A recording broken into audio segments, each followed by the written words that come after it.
Ayo kita lihat kisah bocah ajaib bernama Xavier Benedict, balita umur 3 tahun yang sudah mengayunkan pedangnya sebanyak 5.352 kali.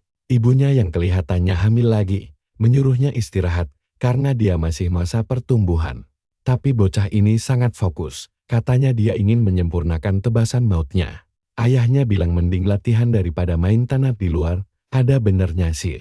Tapi tiba-tiba, pedang kecilnya terlepas dari tangan, berputar di udara, lalu menancap kuat di sebuah pohon. Bukannya bantu, ayahnya malah meledek kalau dia masih jauh dari kata pendekar pedang hebat. Padahal dia baru 3 tahun, pas si bocah melompat tapi tidak sampai. Tiba-tiba ada energi aneh keluar dari tangannya. Pedang itu langsung tercabut dan melayang kembali ke genggamannya. Sang ayah langsung berlari menghampiri sambil melongo tidak percaya melihat keajaiban ini. Karakter utama kita, Xavier, yang namanya mirip kakek-kakek ini, cuma bilang dia tadi membatin ingin pedangnya kembali, dan ternyata pedangnya menurut. Ayahnya langsung memuji habis-habisan. Tidak pernah menyangka ada bakat sihir yang lahir di keluarga Benedict. Ibunya pun sangat terharu melihat bayinya terlahir punya kekuatan magis. Tapi si ayah langsung menggendongnya erat, karena tidak sabar melatihnya. Mulai hari ini, dia bertekad mendidik anaknya jadi pendekar pedang sihir terkuat. Tapi tentu saja, latihan gila bocah 3 tahun ini sebenarnya sudah dimulai sejak lama. Kita mundur sedikit ke masa lalu, penuh tumpukan mayat dan lautan darah. Manusia mengira mereka menang dan perang akan berakhir. Itu kabar baiknya. Buruknya, semua temannya sudah tewas. Adik perempuannya yang mungkin sekarang masih di perut ibunya, bahkan belum sempat lahir, tapi sudah mati. Dan di hadapannya berdiri sang bencana, Raja Iblis Patrick. Penulisnya agak kurang kreatif, memberi nama Raja Iblis Patrick. Si Patrick memuji kegigihan Xavier yang berhasil sampai sejauh ini. Tapi hari ini adalah akhir hidupnya. Bangsa iblis akan bangkit lagi. Xavier melompat menyerang, sementara Patrick tersenyum misterius, berkata mereka akan bertemu lagi. Tebasan dahsyat Xavier meledakkan segalanya, hanya menyisakan bola ungu kecil. Xavier mendekat dan mengambilnya, menyadari itu adalah inti kekuatan sang Raja Iblis.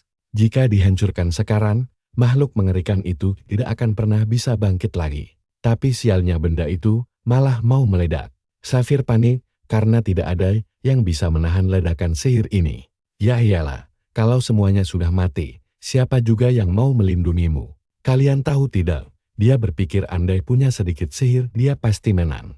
Tapi di sini, semua pengorbanan temannya terasa sia-sia karena kekalahan sudah di depan mata. Sangat menyakitkan, gagal memenuhi harapan rekan-rekannya setelah berjuang sejauh ini. Andai dia lebih kuat, lalu bun, asap tebal menyelimut di pikirannya yang mendambakan sihir. Di sebuah rumah, seorang bayi membuka mata. Mendengar sayup-sayup suara wanita, memanggil Andrew melihat bayinya lahir. Dan dimulailah reinkarnasi pahlawan kita yang untungnya masih mengingat masa lalunya. Anehnya, pertumbuhan fisiknya sangat cepat. Dan lebih gila lagi, dia berlatih tanpa kenal lelah sejak bayi. Benda pertama yang dia pegang adalah pedang, demi satu tujuan, menjadi yang terkuat. Bab baru dimulai, si jagoan berlatih di hutan, 4999. Berasa mirip Rockplay, dia kini berusia 12 tahun, tapi dendam masa lalu masih membara. Dia bertekad membantai iblis itu, mengayunkan pedang dan bom, meratakan seluruh hutan sekitar. Demi membantai Raja Iblis, dia harus giat berlatih. Meski kelelahan menyandar di pohon, dia langsung lanjut belajar dengan membaca buku tebal. Benar-benar murid teladan tanpa waktu santai. Sangat efisien dan serba cepat. Dia melatih pedang di hutan sambil terbang ke sana kemari melempar bola api preda. Musuh saja belum kelihatan, tapi dia sudah berhasil menghancurkan gunung dan membuat kawah besar. Sementara itu, gosip miring mulai beredar di sudut kota. Semua orang penasaran kenapa bangsawan datang menyelidiki daerah mereka. Ada yang senang karena hama akan dibasmi. Tapi rakyat jelata curiga mereka cuma ingin merampas sumber daya kota. Sementara itu, Xavier berjalan menyusuri kota sambil menyapa warga sekitar. Setahunya, wilayah ini dipimpin oleh bangsawan licik bernama Count Jim Claus. Bangsawan itu beserta asistennya sangat dibenci karena sering kabur saat ada masalah. Mereka tipe pengkhianat kerajaan yang rela menjual apa saja demi tumpukan uang. Di kehidupan lalunya, manusia menderita akibat pengkhianat egois seperti mereka. Tiba-tiba, Seekor kuda menabrak lapak apel seorang kakek tua. Saat kakek itu memunguti apelnya, seorang pengawal malah mencambuknya dengan kejam demi membuka jalan masuk rombongan bangsawan. Safir langsung menatap mereka dengan amarah membara. Nah, perhatikan bocah bangsawan berumur 10 tahun bernama Ian Klaus ini. Dia bertingkah sangat arogan dan melihat seorang gadis kecil di kerumunan, otaknya agak geser ya. Dia turun mendekat dan berniat membuat kekacauan. Diambilnya sepotong roti, lalu bertanya harganya. Nenek penjual roti yang ketakutan langsung bilang, tidak perlu membayar sepeser pun. Ambil saja semuanya gratis, tapi si bocah bangsawan punya rencana licik. Dia melempar 3 koin emas dengan sombong, sok taat aturan, lalu meminta uang kembaliannya. Nenek itu bingung, karena tidak punya kembalian sebanyak itu. Dan tebak apa yang diminta bocah tengil ini? Dia meminta gadis kecil itu sebagai kembalian. Warga berbisik kalau nasib gadis malang itu akan hancur di tangannya. Sepertinya sang komikus lupa kalau karakter bangsawan jahat ini masih berumur 10 tahun. Untungnya sang jagoan siap bertindak sebelum bocah itu berbuat lebih jauh. Safir bersiap menarik pedangnya. Namun dia mengurungkan niat agar tidak menarik perhatian karena memiliki misi yang jauh lebih penting. Sihir adalah kartu as andalannya yang harus dirahasiakan. Jadi dia berniat memberi pelajaran tanpa terlihat. Dari atas atap gedung, dia bersiap melancarkan serangan kejutan. Meski musuh menyadari arah serangan, mereka tidak akan sempat melacaknya. Di bawah, si bangsawan Klaus berteriak sombong kalau dia sudah membayar adil dan bukan seorang penjahat. Saat tangannya hendak menyentuh gadis itu, tiba-tiba gelembung air besar mengurung kepalanya. Dia mulai kehabisan napas, sementara para pengawalnya panik tidak tahu harus berbuat apa. Bocah nakal itu hampir pingsan sementara si gadis kecil melihat Safir merapal mantra dari kejauhan. Pintarnya, dia memilih pura-pura tidak melihat apapun. Safir membiarkannya megap-megap selama 2 menit penuh, tapi dia belum mati juga. Tiba-tiba, seorang penyihir bernama Tuan Habus datang, mengarahkan tongkatnya, dan langsung membatalkan sihir air itu. Bocah arogan itu ambruk ke tanah seperti sampah. Yap, karakter kuat baru saja muncul. Tuan Habus langsung bersiap menghadapi serangan balik yang tiba-tiba mengarah padanya. Dia menghentakkan tongkatnya ke tanah, memicu aura emas besar yang mengejutkan Safir. Pria itu menatap tajam ke arah persembunyian Safir, tapi sang jagoan langsung kabur seketika. Pengawal ingin membawanya ke dokter, tapi dia menolak keras. Dia malah menuduh gadis kecil itu sebagai pelaku sihirnya, agar bisa diseret paksa ke penjara. Tentu saja ibu dan gadis itu membantah keras tuduhan tersebut. Saat si bocah hendak memukul mereka, Tuan Habus menahannya dan memperingatkan agar tidak mempermalukan nama baik keluarganya sendiri. Klaus menyuruhnya diam, tapi Habus memperingatkan kalau ayahnya tidak akan senang dengan keributan. Ini, si bocah langsung panik ketakutan, lalu buru-buru meminta maaf. Kira-kira apa yang akan terjadi selanjutnya ya? Mari kita tunggu kelanjutan petualangan Safir saat masalah pajak dari bangsawan mulai mengancam keluarganya. Mari kita mulai kisah seru ini saat sang ibu membicarakan gosip penyerangan pewaris muda. Sementara ayahnya tertawa kegirangan karena merasa bocah manja itu memang pantas mendapatkannya. Lalu Helena, adik si tokoh utama, bilang pelakunya adalah penyihir air dan mulai mencurigai kakaknya yang sedang duduk santai di depannya. Sang kakak langsung tersedak dan membantah keras. Beralasan dia hanya sedang berlatih di dalam hutan seperti biasa. Ibunya menyuruh Helena berhenti mengada-ada dan segera belajar sihir. Karena tidak mungkin kakaknya pelakunya. Tapi Helena sudah bosan setengah mati karena dia ingin langsung mempraktikkan sihir. Bukan cuma membaca buku tebal. Sementara itu, sang ayah mengeluh susah makan karena musim pajak yang selalu menyengsarakan mereka. Namun sang ibu mengingatkan agar tetap bersyukur karena setelah dibayar, para penagih itu tidak akan muncul lagi selama setahun. Hanya 2 hari lagi penderitaan ini akan berakhir. Sang ibu menyodorkan makanan ke anaknya. Lalu sang ayah menawari Safir untuk berlatih tanding bersama. Tapi Safir menolak, membuat ayahnya kecewa karena melewatkan kesempatan emas berlatih dengan pendekar pedang legendaris alumni medan perang. Safir memilih langsung berdiri dan pamit karena ada urusan penting lain. Jadi latihan ditunda dulu. Safir bahkan menyuruh ayahnya melatih otak, bukan cuma otot saja. Sungguh pukulan telak dihina bodoh secara cuma-cuma oleh anak umur 12 tahun. Adiknya ingin ikut pergi, tapi dia menyuruhnya kembali belajar membuat ramuan obat herbal. Dengan begitu, dia bisa mengandalkan adiknya saat terluka nanti karena Helena memang jenius pembuat ramuan di kehidupan masa lalu.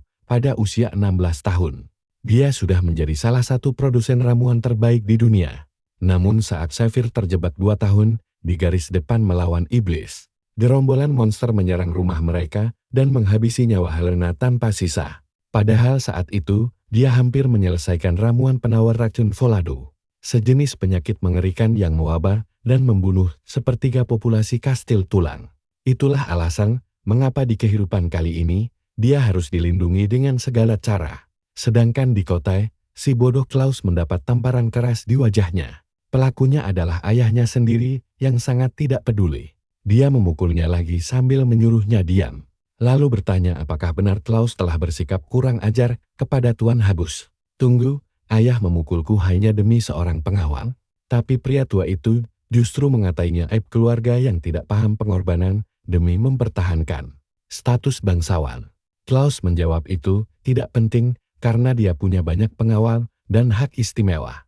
Namun ayahnya berteriak bodoh sebab kekuasaan bangsawan berasal dari kekuatan militer. Dan Habus adalah penyihir agung terkuat di keluarga mereka. Coba perhatikan baik-baik, pantas saja sifat Klaus rusak begini. Ternyata ayahnya memang mendidik dia dengan cara yang sangat kejam.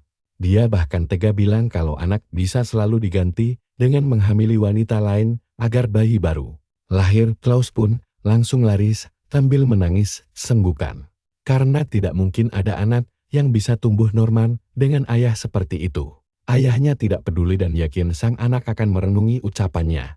Di sudut kota, Klaus meratapi nasibnya yang hancur. Heran mengapa ayah sialannya itu justru membela seorang pelayan ketimbang anak kandungnya sendiri. Semua ini salah bajingan yang menggunakan sihir padanya. Dan dia bersumpah akan membalas dendam saat identitas pelaku terungkap.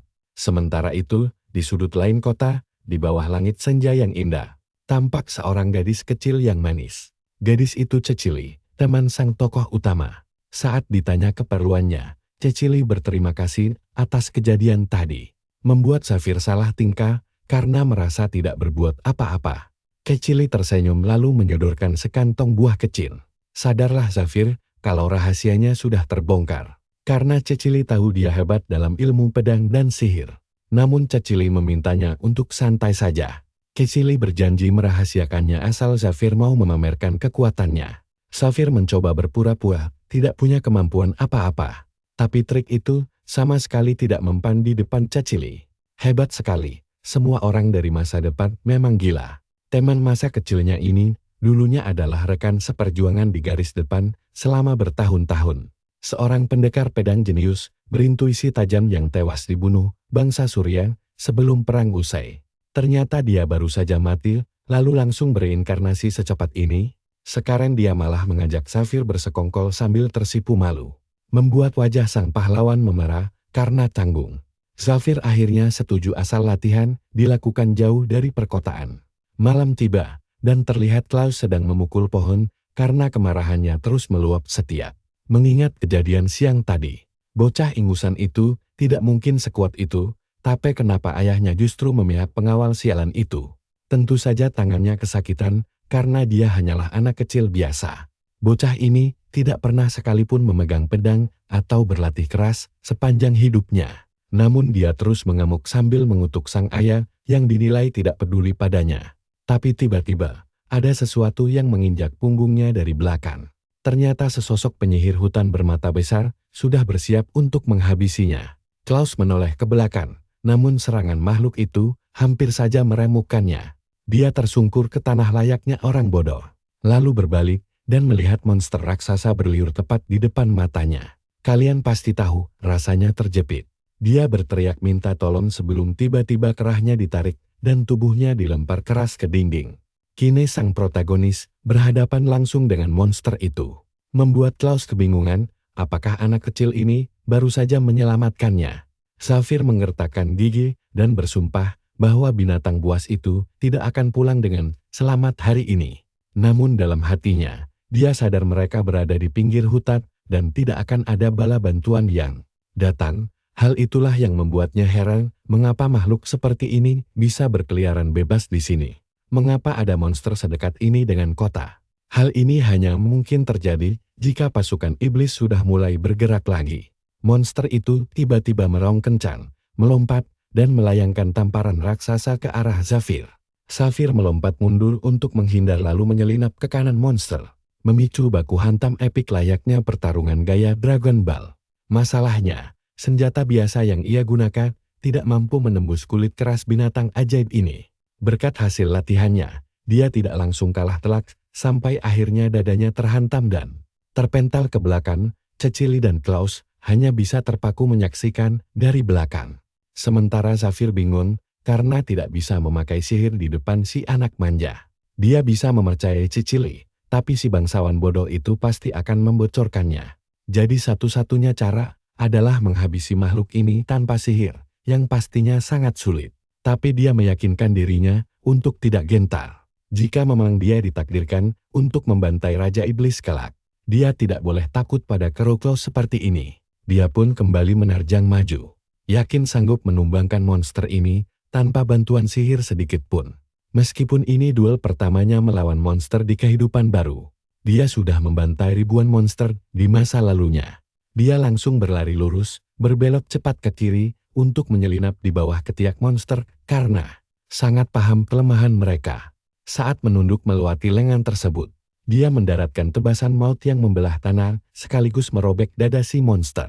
Darah langsung muncrat deras dan monster itu tumbang ke belakang. Klaus sangat terkejut melihat anak sekecil itu mampu membantai monster sendirian. Tokoh utama kita yang kelelahan langsung ambruk ke tanah. Sementara Cecily berteriak memanggil namanya sambil berlari membantu. Dia bangkit sambil berkata bahwa dia hanya lelah. Setidaknya semua orang selamat. Namun tiba-tiba Klaus berteriak panik menyuruh mereka melihat ke belakang. Monster yang baru saja ditebas ternyata langsung bangkit kembali. Zafir menyadari luka monster itu beregenerasi dengan cepat dan ada yang tidak beres di sini. Dia segera mendorong Cecily agar segera melarikan diri, namun ketika Cecily menolak, Zafir membentaknya bahwa dia hanya akan menjadi beban. Cecily akhirnya pergi menyeret Klaus untuk kabur. Klaus mengeluh mereka tidak bisa meninggalkan Zafir mati. Namun Cecily menegaskan mereka harus segera mencari bantuan. Tidak mungkin penulis berniat memasukkan Klaus ke dalam tim utama mereka kan? Meskipun dengan ayah sekejam itu, kita mungkin bisa sedikit memakluminya. Tapi lupakan dulu, makhluk menyeramkan itu mengabaikan jagoan kita dan justru berbalik mengejar mereka berdua. Dia berteriak memanggil si monster lalu melemparkan pedangnya tepat ke arah kepala. Namun sayangnya monster itu menepis pedang tersebut dengan sangat mudah. Untungnya pedang itu mendarat tidak jauh. Dia langsung berlari mengambilnya. Berpikir jika dia bisa memancing monster ini masuk lebih dalam ke hutan, dia akhirnya bebas menggunakan sihir. Rencananya berhasil, monster itu mengekor sambil menghancurkan sekeliling. Sabetan ekor monster kembali datang hingga mematahkan pohon dan langsung mengarah ke punggungnya. Dia berbalik cepat untuk menangkis, menyayat batang kayu. Namun sebuah cakar raksasa kembali menyerang dan menghantamnya telak hingga membuatnya terpental, jauh menabrak pohon besar. Kabar baiknya, karena semua orang sudah pergi, sekarang secara teori dia bebas menggunakan sihir. Tapi tunggu dulu, melampari mata monster mengerikan itu dengan segenggam pasir. Menurut kalian, taktik ini masuk akal tidak? Sini temenin gue lihat ukuran mata itu, jelas gak bakal mempan. Tapi si monster malah berakhir setengah buta. Dia cuma berusaha mengulur waktu, biar dua orang itu bisa kabur sejauh mungkin. Heran deh, dalam kondisi sekarat begini, dia malah khawatir anak itu bakal melihatnya. Padahal dia bisa mati konyol, kalau gak pakai sihir. Berdiri di ujung tebing tapi masih saja nekat berjudi dengan maut. Di momen itu, dia sadar sudah gak bisa mundur lagi. Dia menciptakan bola api raksasa yang kelihatan sangat gaya. Lalu melemparkannya sekuat tenaga, layaknya seorang pelempar bola bisbol profesional. Serangan itu telah menghantam bagian tengah kepala monster. Boom! Ledakan dahsyat di hutan, asap di mana-mana, dan si karakter utama mulai selebrasi. Tapi sialnya, tebingnya malah runtuh, dan dia ikut terjatuh. Kalau dia pingsan lalu bangun di gua bersama monster lain, penulisnya benar-benar keterlaluan. Aku jatuh, gak mungkin. Bagaimana bisa aku mati secepat ini? Ini kan kehidupan keduaku, lagi pula bocah itu sekarang sudah mandiri. Dia mengaktifkan lingkaran sihir pelindung sambil berteriak tidak sudi mati konyol. Sementara itu, Klaus menoleh ke belakang dengan bingung. Cecily menjerit memanggil nama Zafir. Seketika seluruh hutan langsung ditelan oleh ledakan cahaya yang sangat terang benderang. Dia berdoa semoga Zafir baik-baik saja.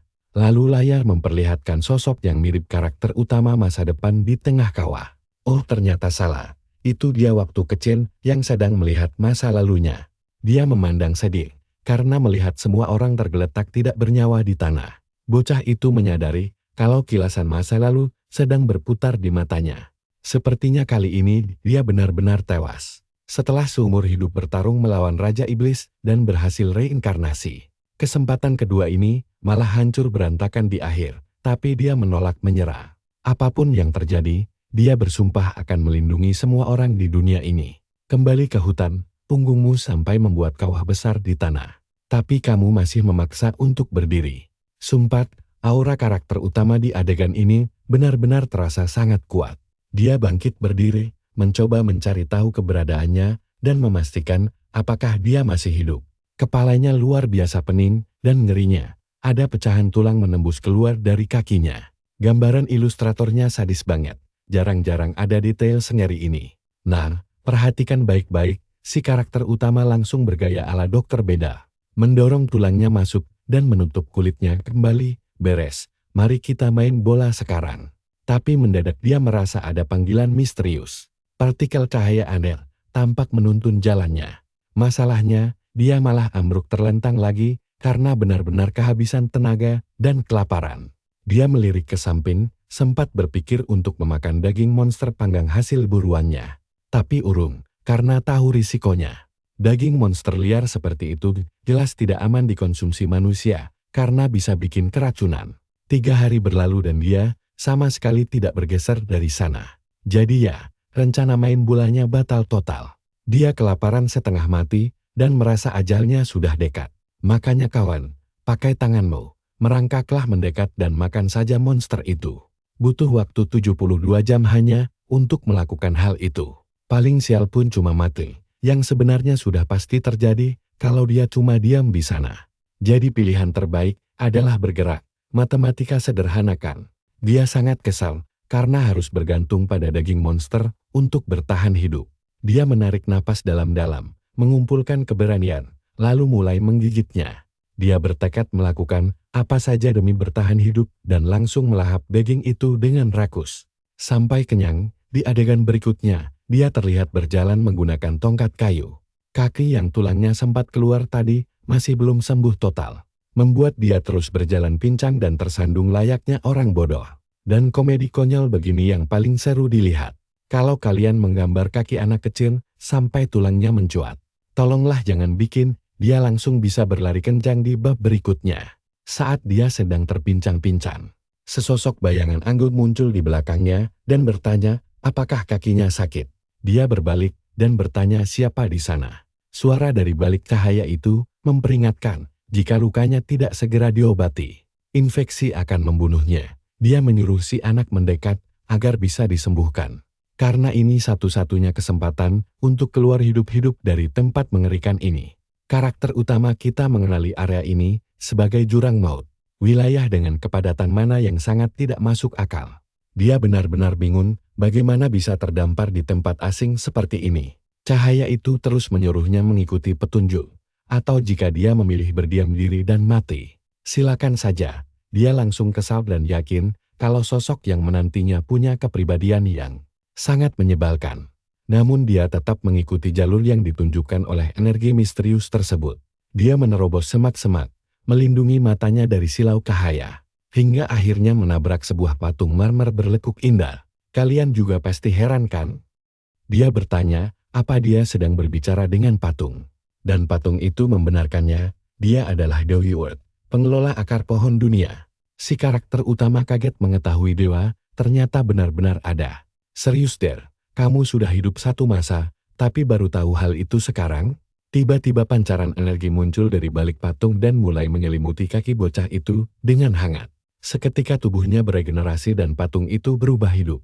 Melihat lekuk tubuhnya yang menawan saja kita sudah tahu dia punya kekuatan luar biasa. Sang Dewi menanyakan namanya, walau bocah itu masih meragukan keaslian status ketuhanannya.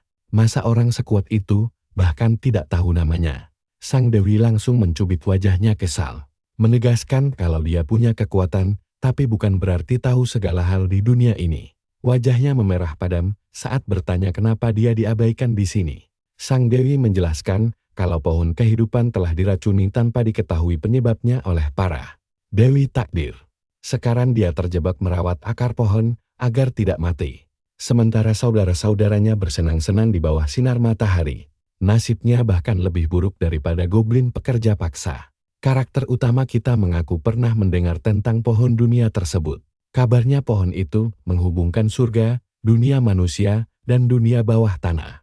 Itu melambangkan keabadian, dan konon segala kehidupan tercipta berkat keberadaan pohon keramat tersebut.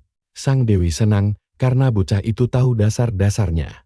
Dia lalu memperkenalkan diri sebagai Safir, sambil membatin kalau Dewi satu ini agak aneh. Dan seperti biasa, kemunculan Dewi pasti berujung pada penawaran kesepakatan. Dengan wajah jahilnya, dia berjanji akan meminjamkan kekuatannya jika Safir mau membantu mencari tahu penyebab sakitnya pohon dunia. Safir merasa heran. Masa seorang Dewi bisa memberikan kekuatan begitu saja? Dan lihatlah ilustratornya sengaja memakai sudut pandang kamera rendah dari belakang. Dewi berkata dia menawarkan ini karena kemungkinan adanya penyihir pedang lai terdampar di sini. Hampir 0%. Dia kaget karena Dewi sudah mengetahui rahasianya. Katanya hal itu langsung terdeteksi saat menganalisis tubuhnya. Apalagi dia sudah terjebak selama 26 tahun dan butuh hiburan. Kesepakatan tercapai jika dia membantunya keluar. Safir membayangkan rasanya terjebak selama 26 tahun. Masa yang hampir sama dengan kehidupan lalunya. Tiba-tiba Sang Dewi bertanya, apakah ini kehidupan keduanya? Dia bisa merasakan keputusasaan dan dendam yang terlalu besar dalam tubuh kecil itu. Masalahnya, orang yang memendam emosi seburuk itu tidak akan bisa mengendalikan kekuatan sucinya dengan benar. Dia terkejut dan menanyakan, bagaimana Dewi tahu tentang kehidupan keduanya? Menurutnya melihat jiwa seorang anak kecil sangatlah mudah. Safir pun marah, dan itu wajar sih, kalau dewa memang ada, kenapa membiarkan manusia menderita? Sang Dewi menjawab tidak ada ras yang lebih unggul, baik dewa, iblis, maupun manusia biasa semuanya setara. Memang benar dulu para dewa sering membantu manusia. Tapi hal itu justru membuat ras manusia menjadi manja dan lemah. Dia harus sadar kalau terus dibantu, manusia tidak akan pernah bisa melindungi diri sendiri. Makanya daripada menyalahkan keadaan atau dewa, lebih baik fokus bertanggung jawab menyelamatkan kaumnya sendiri. Malah kena ceramah Dewi Kaki Indah. Selanjutnya, dia membuat bola cahaya dan berkata pertemuan hari ini cukup sampai di sini. Safir bisa kembali ke dunianya.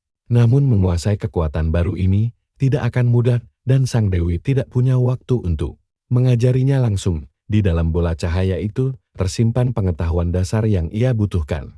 Sembari mengusap kepalanya, Dewi berkata percaya atau tidak, kedatangan Safir ke sini sudah ditakdirkan. Semua pertanyaan yang ada di kepalanya akan terjawab seiring penggunaan kekuatan tersebut. Dia lalu menyuruh Safir segera masuk ke portal. Sang Dewi menjamin portal itu akan membawanya pulang ke rumah dengan selamat. Safir hanya mengangguk paham. Dewi berharap mendengar kabar baik darinya, karena takdir besar sudah menantinya. Dia menoleh terakhir kali, lalu melangkah masuk ke portal. Adegan ini mirip manhwa sebelah. Bedanya dia tidak bertemu naga melainkan Dewi cantik nan seksi. Jelas ini peningkatan pesat. Si bodoh ini terjatuh dengan wajah menghantam tanah terlebih dulu di sisi lain. Nah, kelanjutan takdir serunya bakal kita cari tahu bareng-bareng di episode selanjutnya ya. Yuk, kita ikuti petualangan kocak ini, di mana ada suara teriakan minta tolong. Lalu suara Out menyuruhnya mencoba. Dia celingukan nyari asal suara, tapi ternyata itu cuma pesan suara jarak jauh. Dia disuruh memusatkan energi ke kaki buat manjat pohon raksasa itu.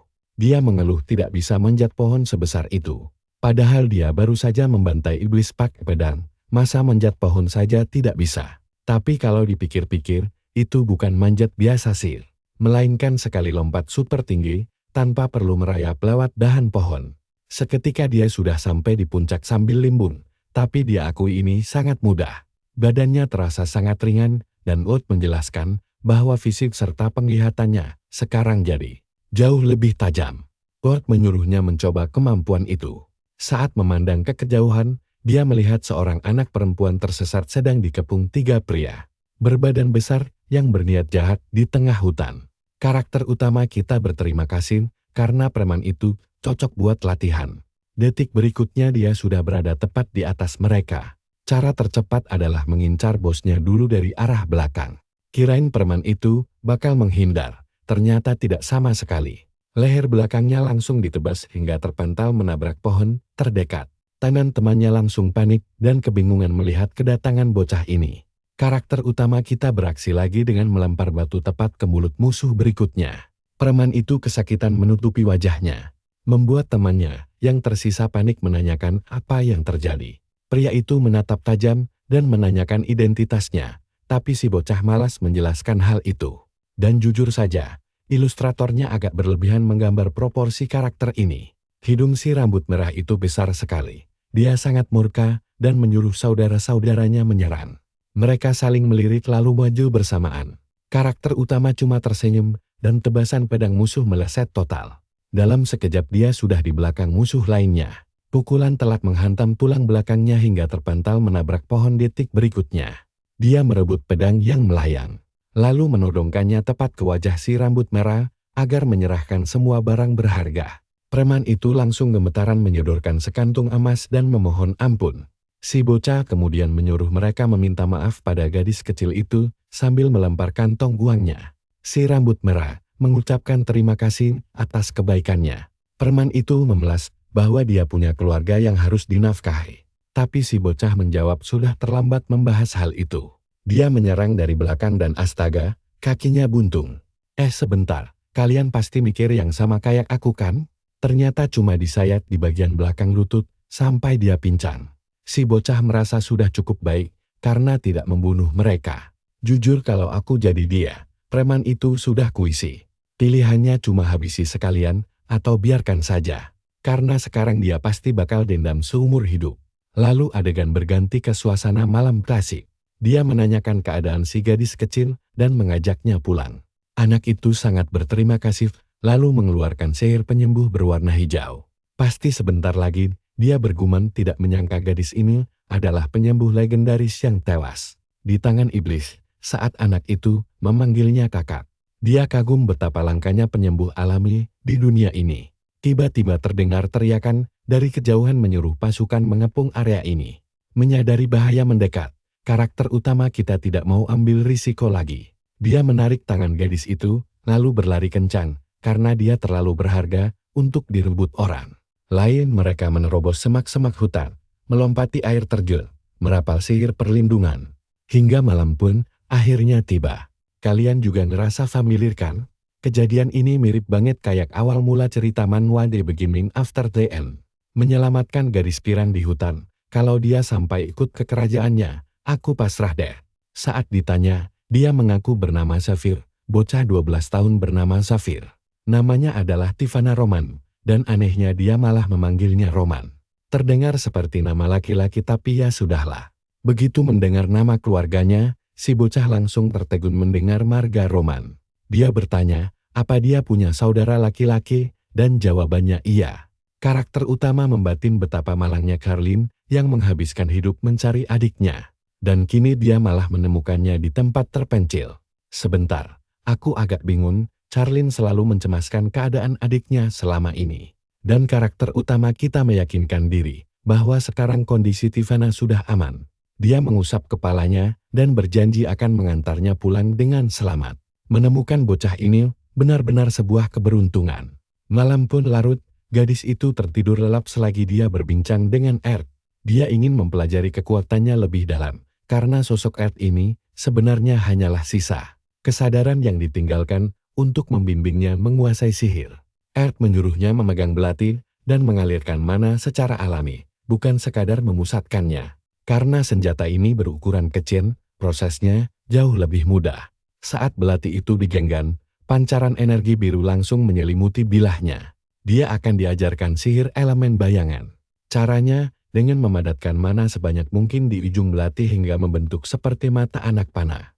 Cukup ciptakan pusaran bayangan kecil di ujung senjata untuk menembus pelindung apapun. Setelah energinya terkumpul, Earth menyuruhnya mencoba serangan itu ke arah pohon. Dia hanya menusuknya perlahan, tapi langsung menembus seperti memotong mentega. Hebatnya, pohon itu langsung meledak hancur. Dia melongo heran, karena serangannya tadi sangat pelan. Jiwa Earth berkata bahwa ingatan tentang jurus ini akan memudar setelah diajarkan. Jadi dia harus mengingatnya baik-baik. Begitu Earth menghilang, Tivana terbangun dan bertanya. Namun si bocah mendengar suara mencurigakan mendekat.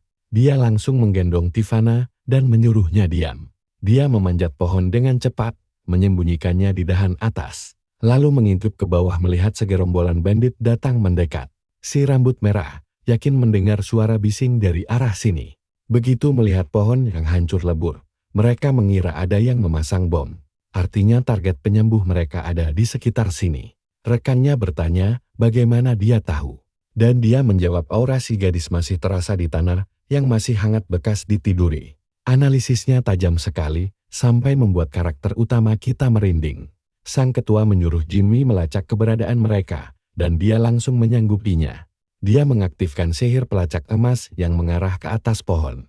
Karakter utama sadar trio bandit kali ini jauh lebih kuat dari sebelumnya, tapi masih kalah dibanding monster buas. Dia tidak akan membiarkan musuh menang mudah. Sihir pelacak itu menerangi dahan pohon, dan si bandit berteriak telah menemukan buruannya. Si rambut abu-abu menyuruh Bob bertindak.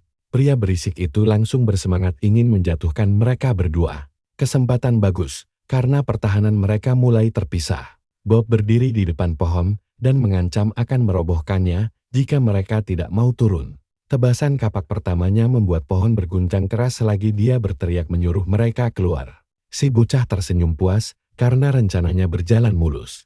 Kejadian ini sebenarnya sudah dipersiapkan beberapa menit lalu saat sihir pelacak musuh baru aktif. Benar-benar cerdik, karena tahu sihir itu melacak sisa mana. Dia melempar bola air penuh energi sihir ke pohon lain agar arah pelacaknya terkecoh. Kini Bob yang bodoh menebang pohon, yang salah sementara dia santai bersembunyi. Si bocah berniat memanfaatkan kelalaian ini untuk melumpuhkannya lebih dulu. Saat kapak diayunkan, tetesan air di dedaunan dikumpulkan membentuk bola air besar di atas kepala. Bob teknik yang sama seperti saat melawan Klaus. Bob menyadari keanehan ini, tapi sudah terlambat.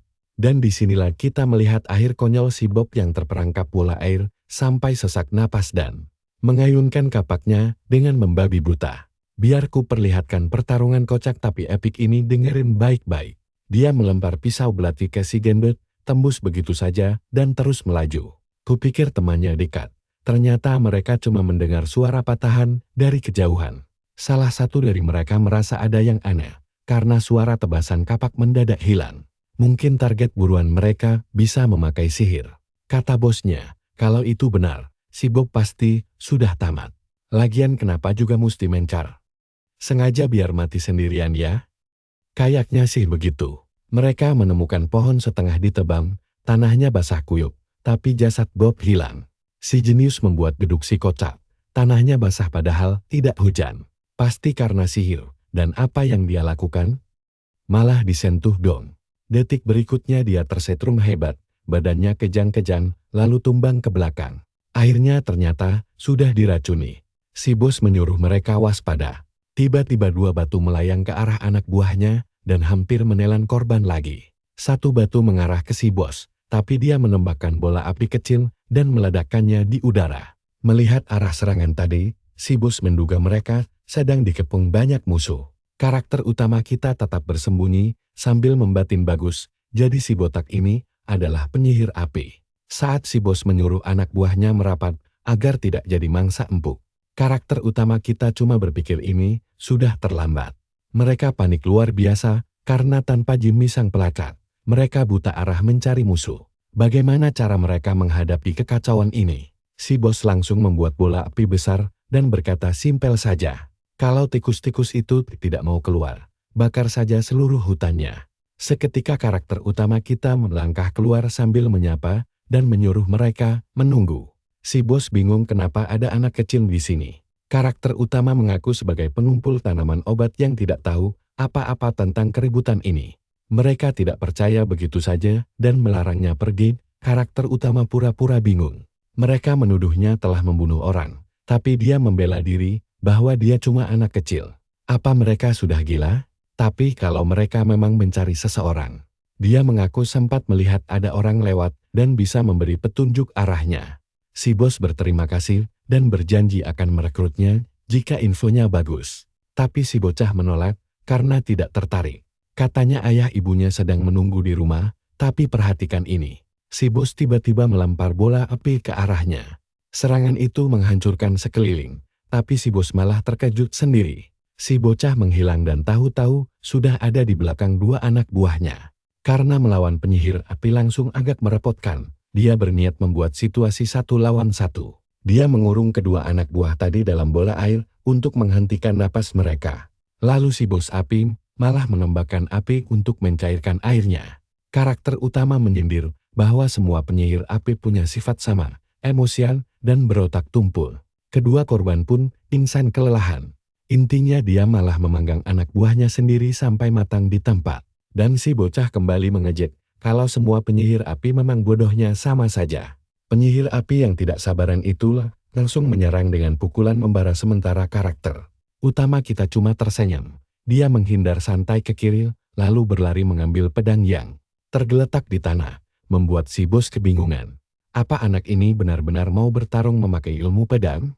Sambil mengalirkan energi ke pedangnya, karakter utama bilang dia sebenarnya tidak suka membunuh. Tapi monster kejam seperti si bos adalah pengecualian. Karena rahasia kekuatannya sudah terbongkar, dia tidak boleh membiarkan musuh pulang hidup-hidup. Si bos malah kegirangan dan berkata menemukan bocah berkemampuan sihir dan pedang jauh lebih berharga daripada gadis incaran mereka. Dia melompat ke arah karakter utama demi menangkap si bocah. Serangan tajam itu mengarah langsung ke dada. Tapi karakter utama langsung membuat tameng air tebal yang menahan hantaman keras tersebut. Air memadamkan api si bos saat pedang menusuk dadanya, tapi dia berhasil menangkis, mementalkan pedang tersebut, dan menendang si bocah hingga terpental jauh. Si bos terkejut setengah mati, kenapa bocah sekecil ini terasa seperti petarung veteran? Karakter utama menjawab, kalau waktu bermainnya sudah habis. Si bos kembali merapal sihir api berkekuatan besar, lalu menghantamkannya langsung ke tanah. Kalian pasti tahu kelanjutannya kan? Si bos menyuruhnya mati, sambil menembakkan ledakan raksasa ke arahnya. Apa dia bisa menahannya? Tentu saja, dia mengeluarkan sihir airnya, dan membalikan ledakan dahsyat itu ke si bos. Sihirnya berubah menjadi naga elemen air, dan setelah benturan mereda, sekeliling tampak menguap habis. Si bos mulai merayakan kemenangan, dan mengira si bocah bodoh sudah jadi abu. Padahal dia sudah berdiri santai di belakangnya. Satu tusukan telak bersarang lagi, dan kali ini menembus tubuhnya dengan sangat mudah. Dia berdiri mematung sambil meratapi ketidakmungkinan ini. Tapi ya sudah, selamat tinggal. Tubuhnya langsung jatuh tak bernyawa ke tanah. Karakter utama menatapnya dingin, dan bergumam bahwa inilah ganjaran pantas untuk penculik. Setelah aksi pamer kekuatan barusan, dia memanjat pohon untuk menemui Tiffania. Dia bilang semuanya sudah beres dan mereka bisa pulang. Tapi si gadis gemetaran karena kagum dengan kehebatannya. Safir merendah bahwa itu cuma keberuntungan. Dan mereka harus segera pergi sebelum bala bantuan musuh tiba. Si gadis tahu kalau Safir ingin menyembunyikan kekuatannya. Jadi Safir memintanya tenang dan merahasiakan hal ini. Ya ampun, karakter utama kita memang paling jago akting sok polos. Sambil mengelus kepalanya, dia berjanji tidak akan membiarkan siapapun menyakitinya lagi. Di bawah, tubuh-tubuh penjahat tergeletak di tanah, dan Tiffania bertanya apa mereka mati. Safir menjawab selain si bos, sisanya hanya pingsan. Tapi saat sedang berbicara, dia mendadak merasakan hal aneh, lalu jatuh pingsan ke tanah. Tiffania panik memanggil namanya, lalu adegan tiba-tiba berganti ke sebuah kota kecil. Nah, benarkan tebakanku? Seorang wanita bertanya, apakah si bocah sudah bangun, kepada Charlene. Omong-omong, Charlene ini seingatku, adalah temannya di kehidupan lampau. Dan dia menjawab akan segera memeriksanya sekarang. Alurnya mirip sekali dengan komik sebelah. Untung saja keluarga mereka tidak aneh-aneh, karena itu bakal merepotkan. Si wanita mengingatkan agar segera berterima kasih pada penyelamat Tiffany begitu dia sadar. Dan dia mengiyakannya. Saat itu, juga Tiffany berlari masuk dan kakaknya menyuruhnya tenang. Tapi dia bersikeras ingin membantu. Kakaknya menyuruhnya istirahat.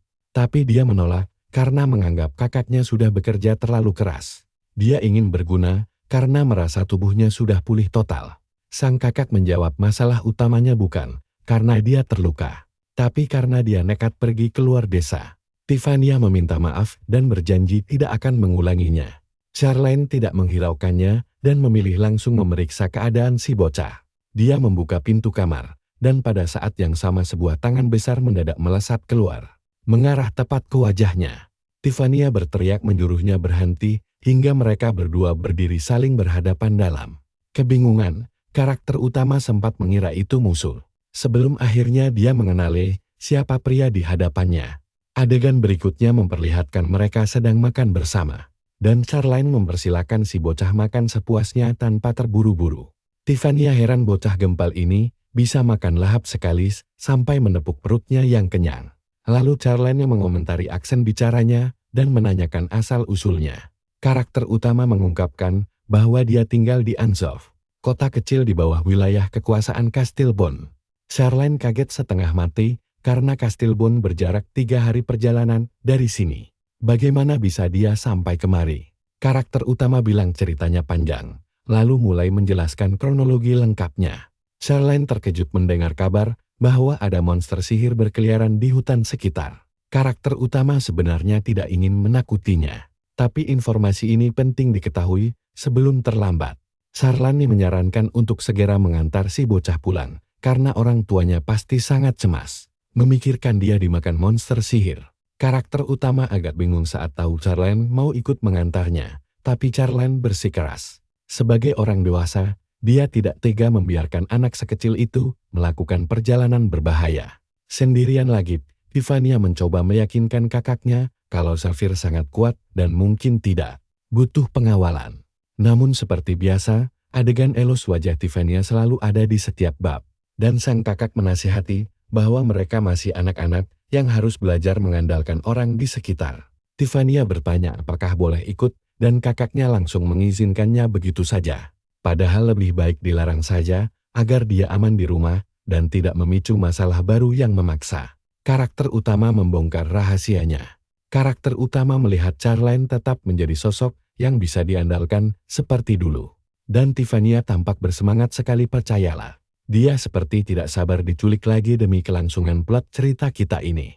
Tanpa alasan jelas, karakter utama kita tiba-tiba menangis begitu saja dalam sekejap. Sepertinya kondisi mental anak ini memang agak terganggu. Yuk, temani aku masuk ke cerita seru ini. Di sini Charlene menepuk pundak si tokoh utama agar santai karena orang tuanya pasti ketemu. Walau si bocah kesal karena selalu dianggap anak kecil. Besoknya, Charlene sudah di jalan menuntun kudanya berjalan santai. Tiba-tiba kepala desa Corain memanggil mereka dan Charlene bertanya ada apa. Charlene bilang dia akan segera kembali dan mereka tidak perlu khawatir. Tapi Corain langsung menyahut santai. Semua orang di sini adalah keluarga. Tapi apa dia datang cuma buat pamitan? Hai men, kayaknya karakter ini bakal mati sebentar lagi deh. Cuma biar kita semua kena trauma. Nanti saat mereka balik, desa ini pasti sudah kosong melompong. Di jalan mereka asik bernyanyi, memakai mahkota bunga, dan membuat api unggun kecil sementara si tokoh utama kepikiran monster ajaib. Tapi syukurlah aman. Perjalanan mereka sangat damai dan sekarang mereka sudah berdiri di depan Kastil Charpen. Sementara itu, ibunya sedang panik setengah mati ingin tahu di mana keberadaan anak laki-lakinya, yang bernama Safir. Tunggu, si Helena tidak memberitahu siapapun kalau anaknya pergi bertarung 1 lawan 1. Melawan monster magis, harusnya sih dia sudah dianggap mati. Ayahnya pamit mau mencari lagi dan menyuruh ibunya istirahat, tapi ibunya menolak keras. Ayahnya bilang dia sudah berhari-hari tidak istirahat dan berjanji akan menemukan Safir. Jadi ibunya harus di rumah saja demi pemulihan. Wajah si ibu langsung berubah dan curiga jangan-jangan anaknya pergi ke dunia lain. Tapi ayahnya membantah. Ya iyalah, dia kan tokoh utama cerita ini. Mana mungkin mati konyol begitu saja. Tapi ibunya tetap tidak percaya, karena mereka sudah melihat lokasi jatuhnya dan dia tidak ada di sana. Jadi pasti sudah dimakan. Ayahnya menyuruhnya tetap berharap, karena Xavier pasti baik-baik saja di luar sana. Sementara adik perempuannya menangis menanyakan kemana perginya sang kakak. Adegan lalu beralih ke Klausvi yang kembali mengalami rutinitas biasa, yaitu dipermalukan oleh ayahnya sendiri. Dul, aku sendiri bingung harus senang atau sedih melihat ini. Tapi di sini Klaus memohon kepada ayahnya untuk mengirim tim pencari demi menyelamatkan temannya.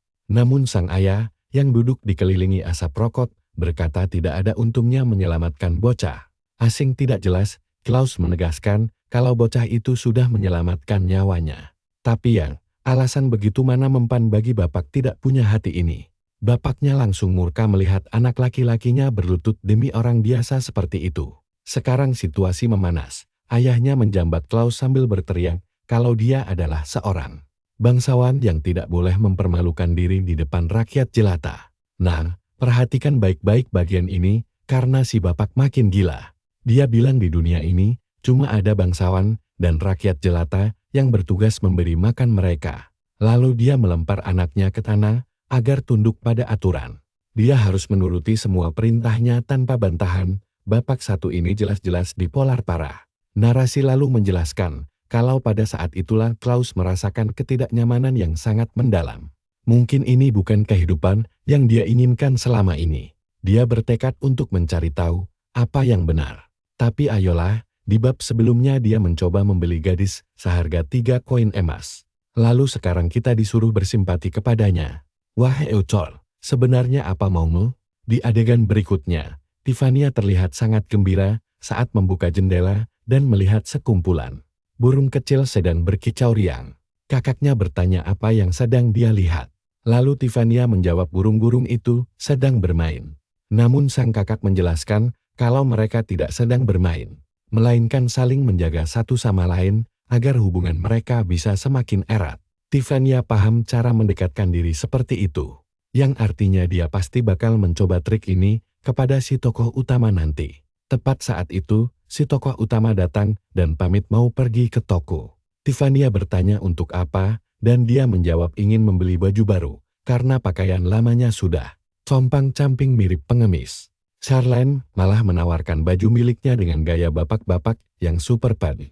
Tapi si tokoh utama langsung menolak mentah-mentah, karena ogah memakai sepatu aneh mirip badut itu.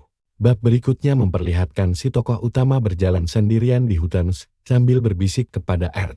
Kalau keadaan sudah aman untuk mengobrol, tiba-tiba dadanya mulai bersinar terang. Apa-apaan ini? Ternyata Ed terbang keluar dan melayang santai di udara. Dia berbalik dan merasa lega akhirnya bisa keluar sebentar untuk menghirup udara segar. Si tokoh utama bingung kenapa wanita ini bisa keluar dari tubuhnya begitu saja. Tapi Ed menyuruhnya tenang, karena ini hanyalah wujud kesadarannya. Satu-satunya alasan dia bisa memanifestasikan diri adalah karena si tokoh utama tahu rupa aslinya. Sehingga dia bisa memadat dan menampakkan diri. Aneh banget gak sih? Sambil melayang-layang manja, dia mengingatkan kalau dirinya cuma sebatas kesadaran murni. Jadi jangan berharap dia bakal berguna dalam pertarungan sungguhan.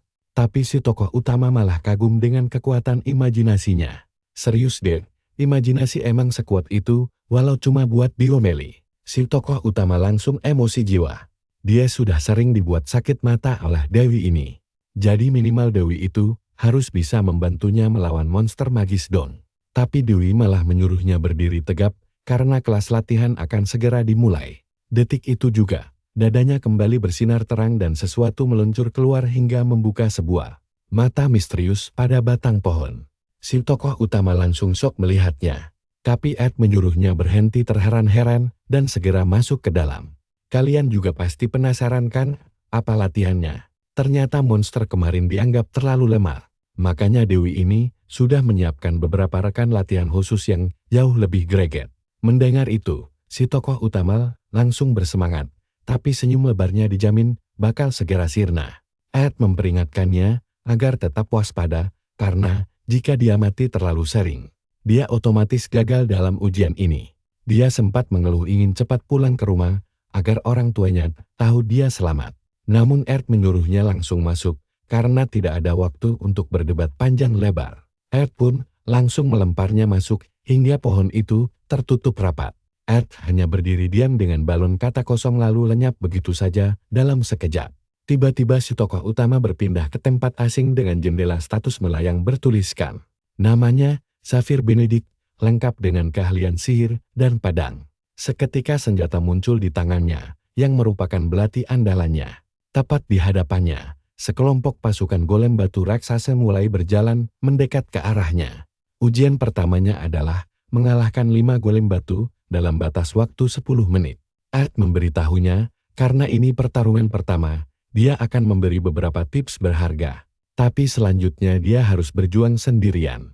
Ingat baik-baik, kalau dia kalah berturut-turut terlalu banyak, dia akan mengalami kelelahan ekstrim hingga mustahil untuk menang. Setelah itu Erd cuma mendoakannya semoga beruntung.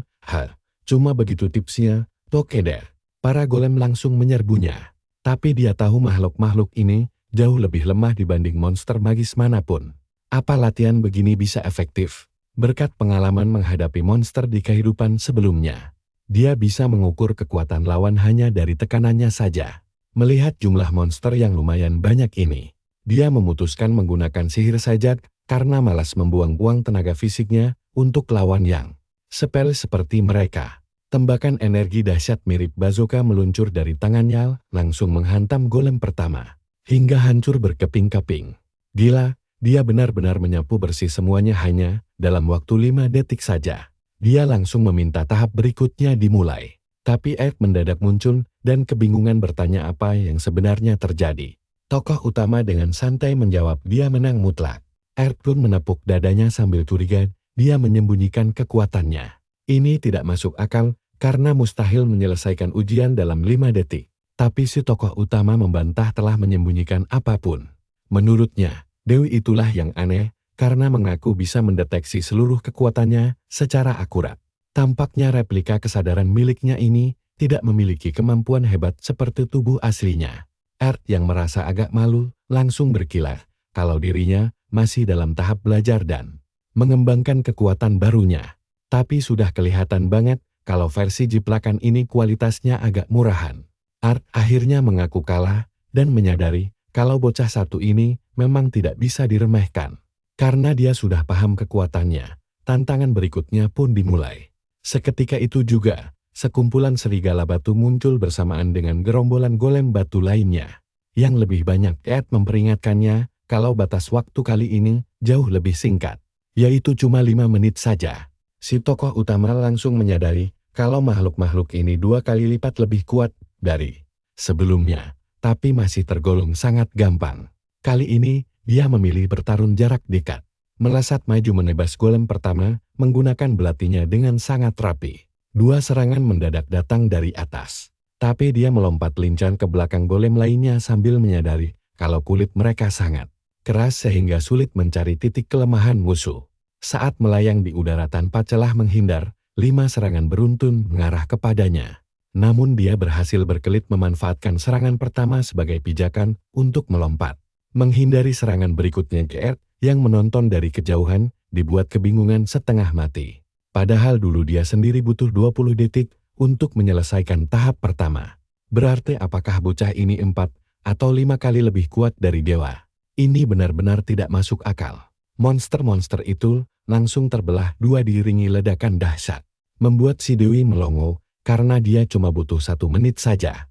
Gila Sil, bagaimana menurut kalian petualangan kita kali ini? Yuk ikut denganku melihat kelakuan kocak si karakter utama kita yang kelewat sombong ini.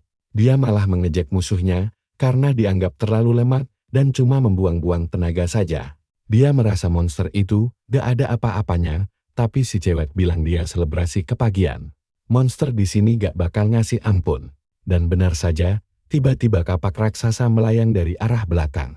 Kapak itu menghantam tanah dengan keras, tapi untungnya si karakter utama sempat menghindar. Dia melompat mundur sambil bersiap menghadapi serangan kejutan berikutnya yang bakal datang. Begitu menatap ke depan, dia langsung shock sementara Erd malah asyik bersorak. Ternyata muncul monster batu lain yang jauh lebih besar dan kuat. Monster raksasa itu langsung melesat ingin menebasnya dari belakang.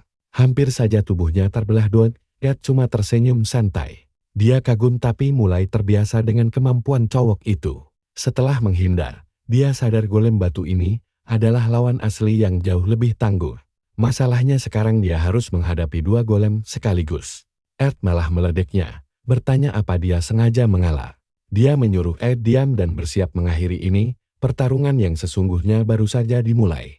Dia langsung menerjang golem itu, mengayunkan tinju. Tapi dia menghindar dengan melompati lengannya ala Kapten Levi. Dia berputar di udara, mendarat di belakang leher.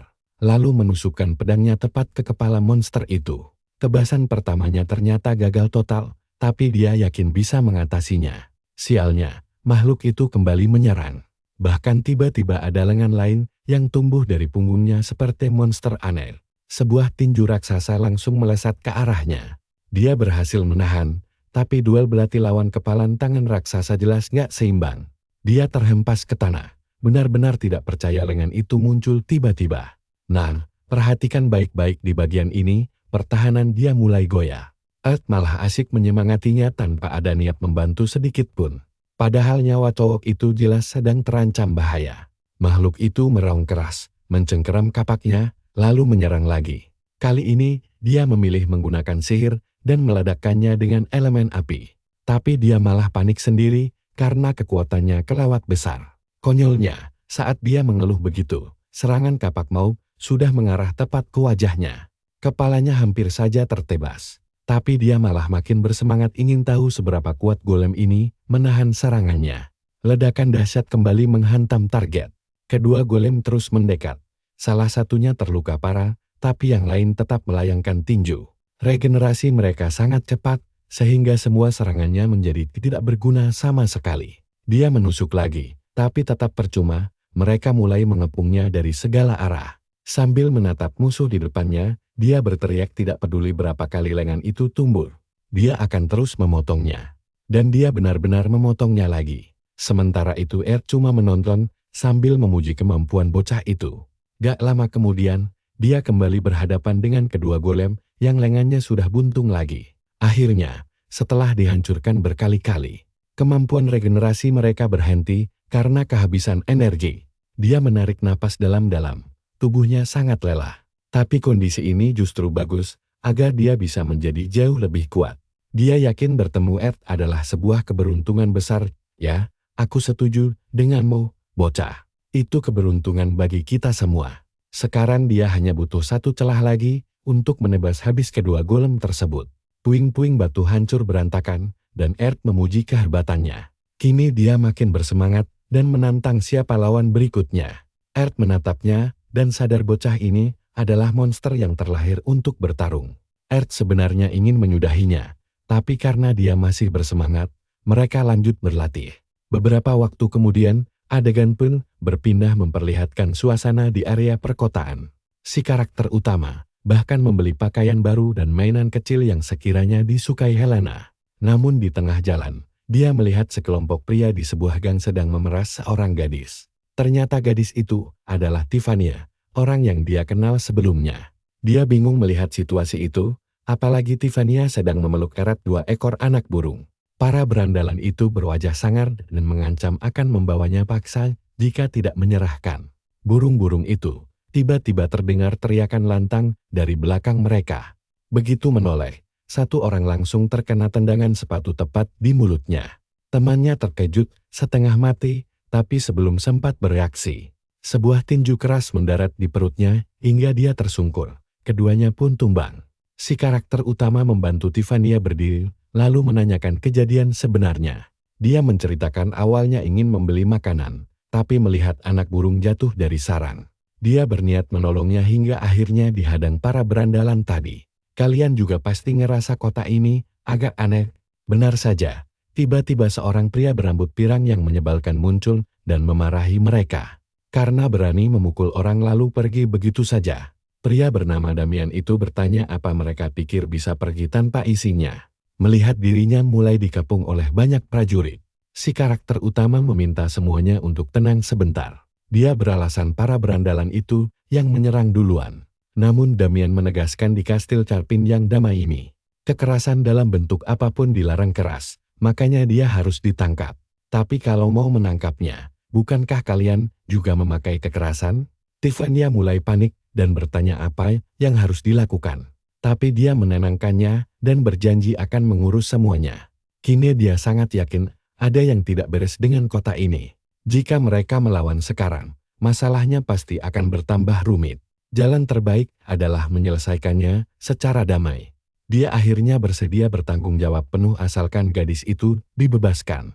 Si Pirang tersenyum aneh dan menyetujuinya. Berkata Kastil Karpin tidak akan pernah menghukum orang yang tidak bersalah. Tiffany pun segera pergi untuk memberitahu kakaknya. Sementara si karakter utama hanya bisa berharap Charlene cukup cerdik untuk menyembunyikan kekuatan rahasia milik adiknya tersebut. Dia lalu bertanya hukuman apa yang bakal diterimanya. Damian menjawab dengan santai bahwa hakim mereka yang adil dan sangat bijaksana yang akan menentukan nasibnya nanti.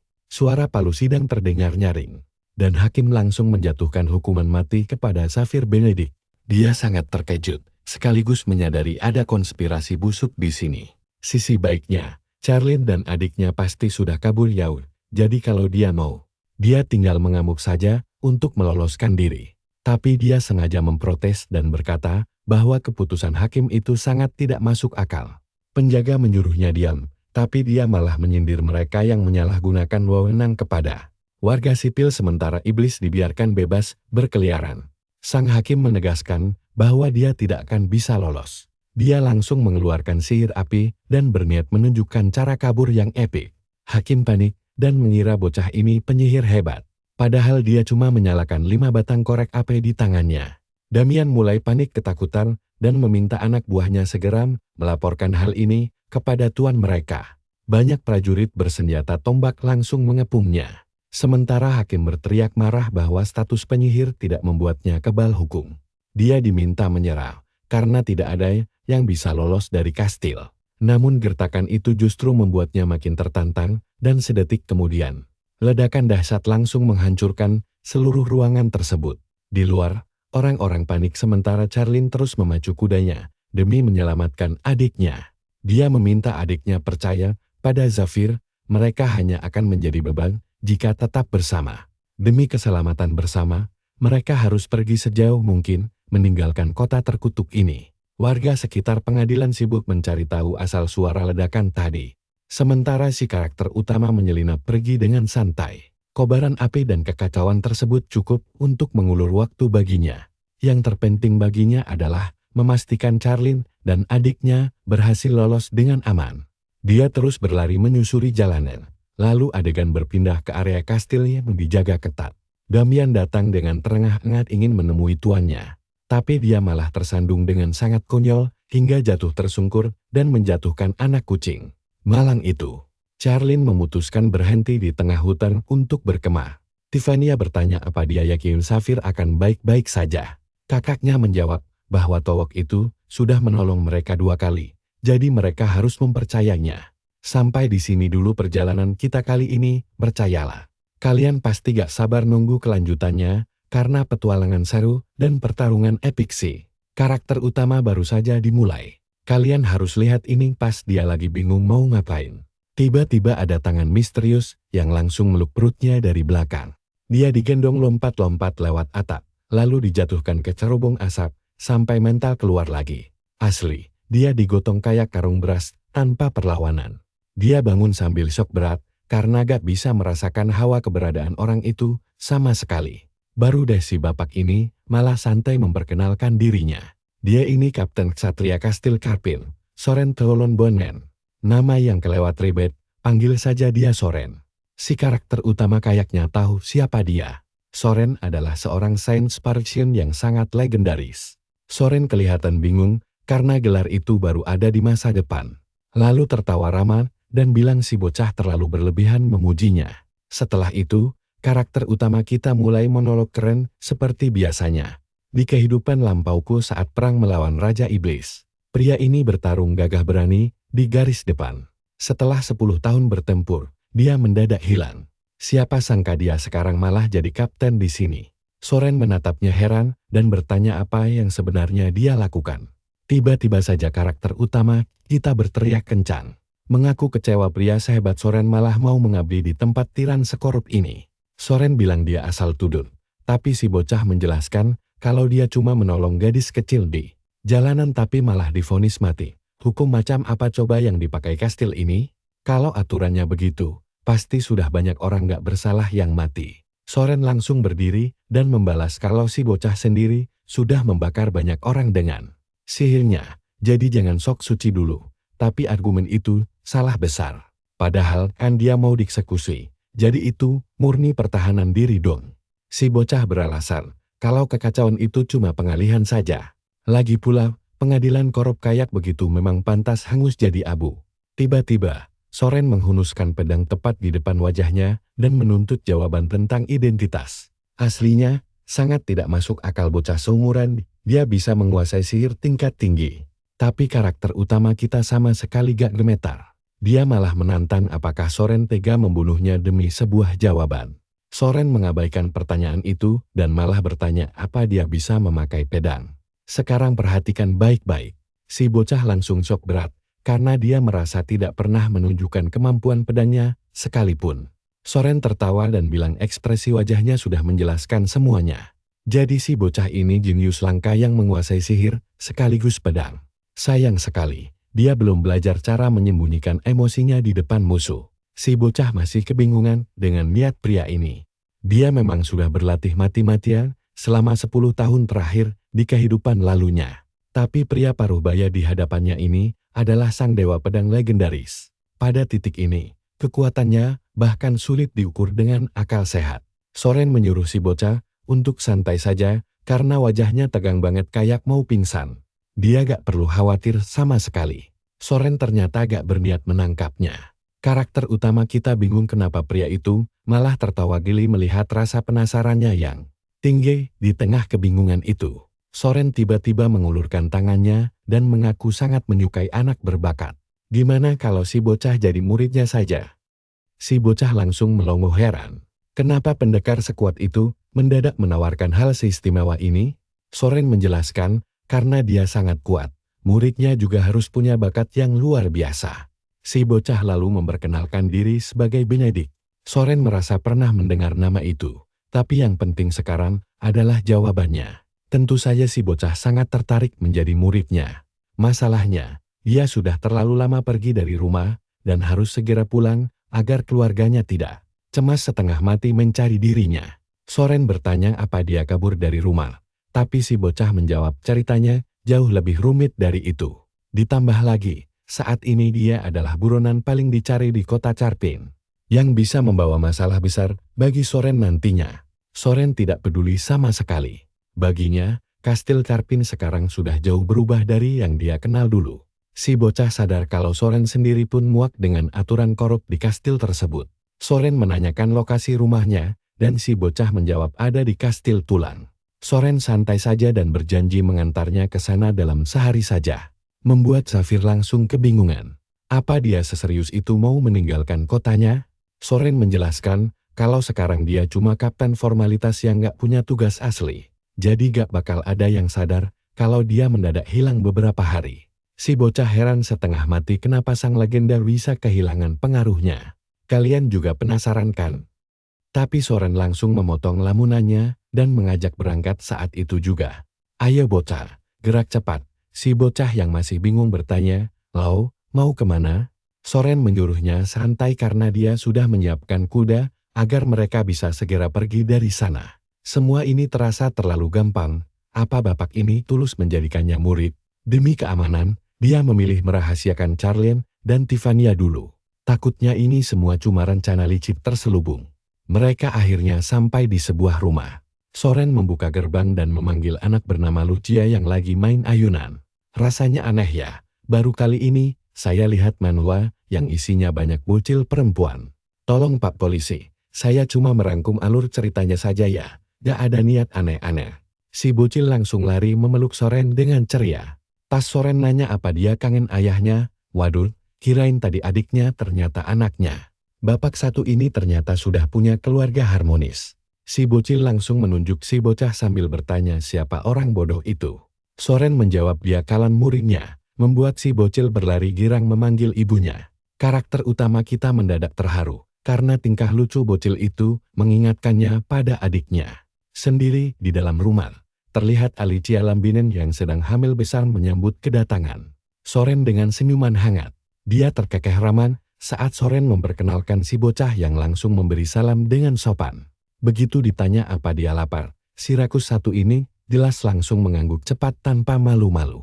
Istrinya meminta maaf atas hidangan seadanya, tapi bagi si bocah ini sudah sangat mewah. Tiba-tiba Soren bilang kalau besok pagi mereka berdua akan langsung pergi melakukan perjalanan. Sang istri agak bingung, lalu Soren menjelaskan kalau dia harus mengantar bocah kaburan ini pulang dulu ke orang tuanya sebelum resmi dijadikan murid. Si bocah langsung protes agar tidak dianggap anak kecil. Sementara Soren tertawa puas sampai istrinya menyuruh mereka segera istirahat selagi dia menyiapkan kudanya.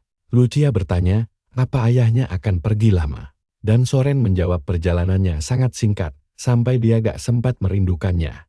Si bocah jadi merasa agak bersalah, karena sempat menuduh pria baik hati ini punya niat jahat.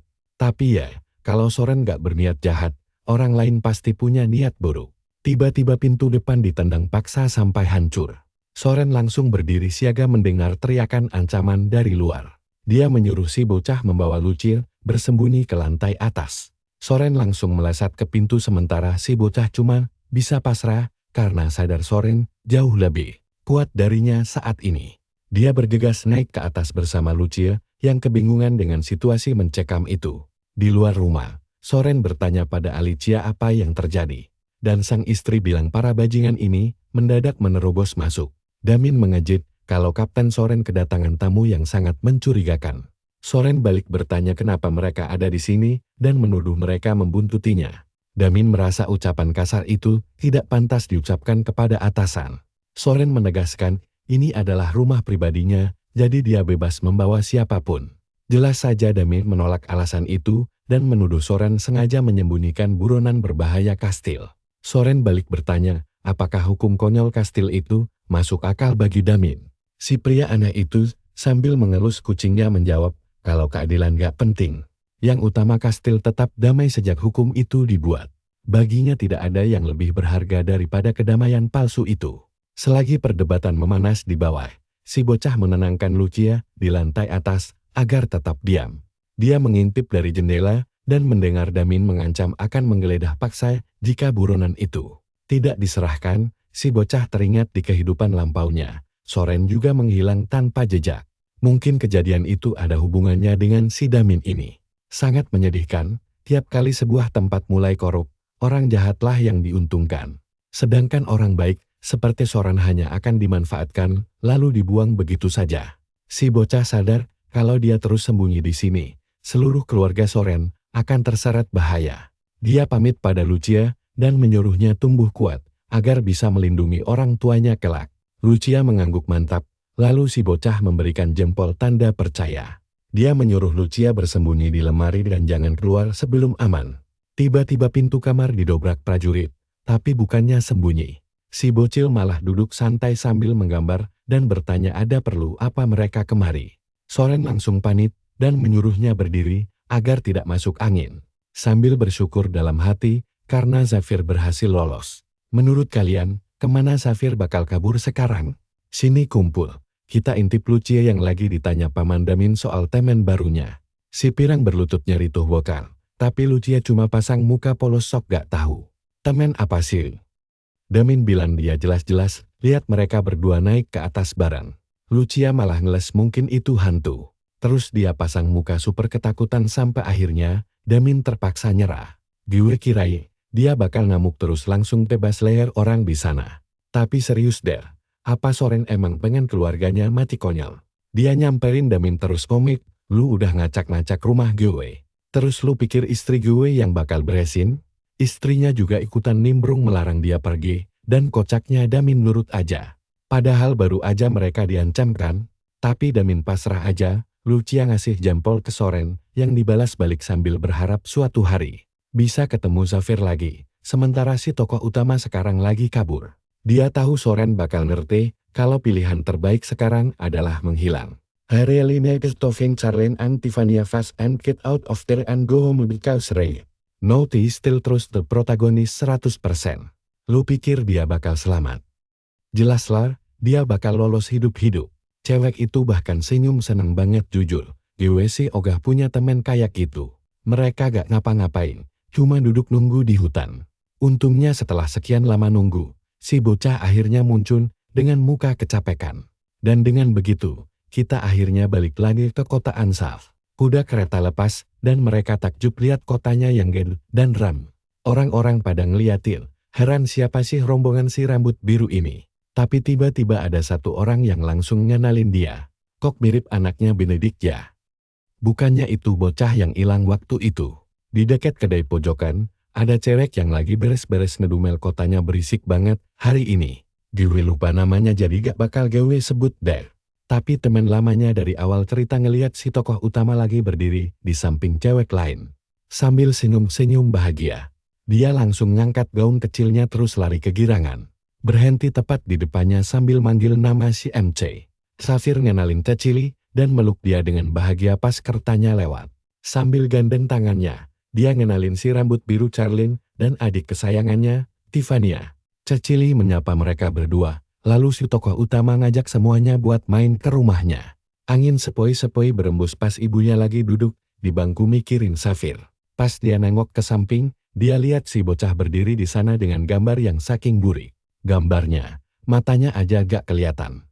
Nah, kalian dengerin ini baik-baik. Gue bahkan sempet ngira itu hantu. Tapi ternyata beneran si MC. Ibunya langsung gemeteran, meluk sambil nangis kejar. Dan si MC cuma bilang dia kan udah janji bakal balik. Tiba-tiba pintu kebuak. Ternyata ayahnya juga ngeliat si bocah berkepala gede itu. Begitu si tokoh utama manggil, ayahnya langsung nangis kejar tanpa aba-aba. Semua orang di sini nangis terharu. Pas lagi pada ngerayain, Tiffania bilang dia jadi kangen ayah dan ibunya sendiri. Kayaknya dia yatim piatu ya. Ayah si MC langsung meluk dan janji bakal selalu ada di sisinya. Terus si tokoh utama bilang, "Bu udah dong nangisnya. Sini aku kenalin sama rombongan si rambut biru. Nah, yang ini namanya Tiffania, rambutnya biru kan? Dan yang ini kakaknya, Charlene." Ayahnya menyapa mereka dan bilang, kalau mulai sekarang mereka kayak kakak sendiri. Si MC mikir jarak umurnya kejauhan deh. Di sisi lain, Cecily cuma ngeliatin dari belakang sambil senang karena Safir baik-baik aja. Gue nungguin konflik nih, kok adem ayem banget. Alurnya mana woi? Pas malam tiba, Charlene pamit mau pergi. Dia punya banyak urusan lain, tapi muka si MC langsung berubah suram. Dia gak mau kehilangan Charlene sekarang. Akhirnya dia nyaranin mereka berdua buat tinggal di sana dan daftar bareng sebagai pasukan cadangan ksatria kekaisaran. Bab berikutnya, ada yang minta tolong si MC buat mindahin lemari dan tuh bocah seneng banget. 3 tahun berlalu, dan karena si MC tahu mereka gak punya keluarga, dia ngajak mereka tinggal bareng. Sekarang mereka lagi persiapan akhir buat seleksi ksatria. Adegan berpindah ke Kastil Bonnie, tempat 2 gadis kecil lagi lari-larian. Ternyata Tiffania dan Cecily lagi asik main bareng. Sekarang umur mereka udah 11 tahun. Kayaknya semua orang tinggal di rumah yang sama dan gue juga bingung. Ayahnya teriak ngingetin biar gak lari-larian takut giginya rontok. Si tokoh utama lagi bantu ibunya bawa beberapa kardus. Katanya mereka dapat info dari temen ayahnya yang mantan wakil kapten ksatria. Soal sistem pelatihan khusus buat para bangsawan yang bakal dimulai 2 bulan lagi. Dia buka jendela, kotanya lagi reng banget. Terus dia nanya hari ini menunya apa sambil manggil Ed yang badannya masih segede gaban. Untung ada dia buat nyeimbangin banyaknya bocil perempuan di cerita ini. Ed nyuruh dia santai sedikit karena si MC kerjaannya latihan mulu mau lagi makan atau tidur. Si MC bilang dia harus jadi sekuat mungkin secepat mungkin. Ed ngebalas kalau langkah pertama jadi kuat adalah bersyukur atas kehidupan yang dimiliki. Oke Dad, filsafat banget. Katanya karena baru pertama kali ke kota, mending si MC jalan-jalan keliling Bonnie. Tapi si MC nolak, karena aslinya dia tahu tempat ini lebih baik dari siapapun. Kota yang kelihatannya indah, tapi diperas habis sama bangsawan. Dia nyuruh Ed buruan, karena katanya si MC kelihatan lesu banget. Apa dia lagi kangen temen masa kecilnya? Dia bilang gak, Cecily pasti bakal datang, karena cewek itu kuat. Bukannya dia yang bikin ramuan itu. Kalian inget gak sih soal ramuan itu? Atau cuma gue yang rasa lupa ingatan di sini? Nar, habis ini adegan langsung ganti ke sebuah kastil. Ada yang nyajin kopi terus bilang, kalau lu gagal seleksi, gue gak bakal biarin lu hidup. Dan lihat siapa ini, si Klaus ternyata masih hidup. Pas dia mau jawab, dia agak gelagapan. Ayahnya langsung ngebentak kelemahan apa itu. Mana rasa percaya dirimu? Tahu gak berapa biaya buat latihan dan guru lu? Klaus dengan canggung bilang dia pede kok. Tapi dengan gaya rambut batok kelapa gitu gue gak begitu percaya. Terus dia manggil ayahnya yang langsung nanya ada apa. Klaus minta buat gabung ke tim pelatihan khusus. Seperti biasa, ayahnya dengan dingin bilang hal sekonyol itu gak usah dilaporin ke dia. Tinggal suruh Mikul siapin semuanya Mikul. Dia agak aneh emang cowok namanya Mikul. Klaus berterima kasih lalu pergi. Dan ayahnya bilang kalau anaknya bener-bener udah banyak berubah. Mikul setuju. Perkembangannya bagus tapi ayahnya ngerasa dia terlalu tenang. Meski udah berkembang, dia masih jauh dari sifat seorang bangsawan sejati. Dia pikir bisa sembunyiin ini, tapi ayahnya tahu dia suka main sama orang miskin. Apa itu dilarang di keluarganya? Mikul coba berpikiran positif kalau memahami kehidupan rakyat jelata itu hal bagus. Ayahnya setuju, tapi dia curiga ada alasan lain. Klaus nyuruh para pengawalnya berhenti ngikuti dia tapi mereka bilang cuma jalanin perintah. Klaus sesumbar gak bakal ada yang berani nyentuh dia di kota Boni. Pengawalnya bilang oke, kalau gitu mereka siapin kereta kuda aja, tapi Klaus ngelarang. Dia mau jalan kaki sendirian, karena kalau pakai kereta orang-orang bakal tahu kemana dia pergi. Wah, gelagat bocah ini agak mencurigakan ya. Dia senyum-senyum bilang udah 3 tahun gak ketemu orang spesial itu. Dengan bahagia dia bilang gak sabar buat ketemu penyelamatnya lagi. Ih malesin banget deh. Kayaknya dia dapat surat dari seseorang yang bilang kalau penyelamatnya udah sampai kota. Apa Cecily yang ngasih tahu? Masa sih? Bukannya dia bentar dulu. Bukannya dulu dia mau beli Cecily seharga 3 koin emas. Kok pertemanan mereka bisa awet ya? Klaus malah sibuk ngerapin rambutnya. Seneng banget bisa ngasih kesan terbaik dan berterima kasih atas segalanya. Dia nyamperin si tokoh utama dengan penuh semangat, pahlawanku. Si MC malah nanya, lu siapa? Klaus kaget, hal. Ini gue, Klaus. Si MC cuma bengong ngeliatin. Bentar, hal. Seriusan gue gak tahu lu siapa. Klaus punya ide, dia langsung ngacak-ngacak rambutnya sendiri, terus berbalik sambil ngedumel. Berani-beraninya si MC gak ngenalin dia. Dan ya, akhir yang epik buat kita kali ini. Si MC langsung ngeluarin pedang raksasanya, nodong leher si Klaus. Terus nanya dengan muka sangar ngapain tuh anak kaya nantengin ada di situ. Yuk ikuti perjalanan ini, kita bakal melihat si Klaus yang canggung mencoba meyakinkan kalau dia sudah berubah. Tapi karakter utama kita jelas tidak gampang percaya begitu saja. Klaus ngotot dan menyuruhnya bertanya pada Cecily, karena mereka sering berkirim surat. Setelah membaca sedikit, karakter utama langsung bergumam, oh iya juga ya, Cecily memang sering menulis surat buatmu. Karena Cecily percaya, ya sudah aku percaya juga. Klaus langsung lega dan detik berikutnya dia berterima kasih sambil menyebut karakter utama. Penyelamatnya dulu.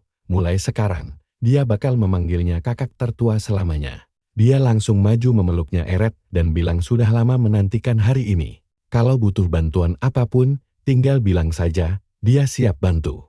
Karakter utama langsung menyuruhnya lepas tangan dan mundur. Klaus pun menjauh. Lalu si karakter utama bertanya, jadi ada apa sebenarnya? Di mana semua pelayanmu? Klaus menjawab dia mengusir semuanya demi ketenangan. Karakter utama berkata, ya sudahlah, tapi kalau ada orang lewat, tempat ini bakal langsung ramai. Jadi cepat masuk sana sekarang juga. Klaus girang setengah mati, sementara si karakter utama menyuruhnya bersyukur karena bisa mampir ke rumah kakaknya. Klaus berlarian heboh sementara si karakter utama membatin, yang benar saja. Pasti ada yang menyihir orang ini, sampai dia bisa berubah drastis begini. Lalu dia bertemu orang tua karakter utama.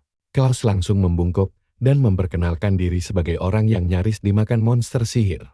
Kedua orang tuanya bingung total. Sementara si karakter utama menyuruh mereka, mengabaikannya saja, karena isi kepala anak ini agak geser. Klaus mengeluh kakaknya, tidak menghargai rasa terima kasihnya.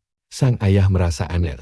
Sejak kapan putranya punya adik angkat dan siapa bocah ini? Lalu Tiffany datang membawakan teh. Sementara si karakter utama menyuruh Klaus menghentikan tatapan matanya yang berbinar-binar itu. Hentikan juga panggilan kakak itu dan panggil nama aslinya saja. Karakter utama berpikir ini, pertama kalinya dia melihat bangsawan bertingkah seperti ini. Rasanya ada yang sangat aneh. Klaus lalu membocorkan kalau dia juga ikut pelatihan khusus. Jelas sekali dalam kasusnya, dia masuk lewat jalur orang dalam, bukan karena bakatnya sendiri. Tapi ini terakhir kalinya dia pakai koneksi keluarga. Dia ingin menjadi kuat, agar bisa menentukan masa depannya murni lewat kemampuan sendiri. Karakter utama merenungkan, bagaimana semua orang tahu mayoritas ksatria itu bangsawan, karena suap. Menyuap saat damai memang tidak terasa bermasalah. Tapi ketika perang pecah, dan para bangsawan mengkhianati rakyat lalu kabur, meninggalkan kota, disitulah semua bahaya nyata baru akan terlihat. Tentu saja masih ada ksatria yang idealis, tapi sebagian besar, percayalah, mereka cuma parasit busuk. Klaus bilang sang karakter utama mungkin tidak percaya. Tapi dia sudah merenungkan kejadian 3 tahun lalu. Xavier cukup kagum, karena dia memang terlihat jauh lebih dewasa. Lalu Klaus malah melaporkan ayahnya sendiri. Curiga ayahnya merencanakan sesuatu yang buruk. Tapi karena sang ayah tidak mempercayainya, rahasia itu disembunyikan. Dia sudah mencoba menyelidiki, namun tidak menemukan apa-apa. Membuat Xavier hanya bisa terdiam bingung. Klaus berdiri dan menyatakan ingin memutuskan hubungan dengan keluarga Klaus. Jadi kukira Klaus itu nama depannya, ternyata nama marga keluarga. Tapi ya sudahlah, biar begitu saja. Karena tidak ada tempat lain untuk dituju. Karakter utama memutuskan memanfaatkan sepinya hari ini untuk pergi membeli perlengkapan belajar di pasar. Melihat keramaian dan kedai-kedai yang berjejer membuat dia merasa aneh.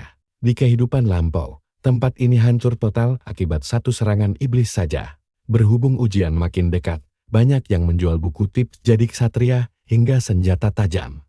Orang-orang bodoh mengira barang dagangan itu luar biasa. Padahal si karakter utama tahu betul kalau kota ini sebenarnya sudah mulai membusuk dari dalam.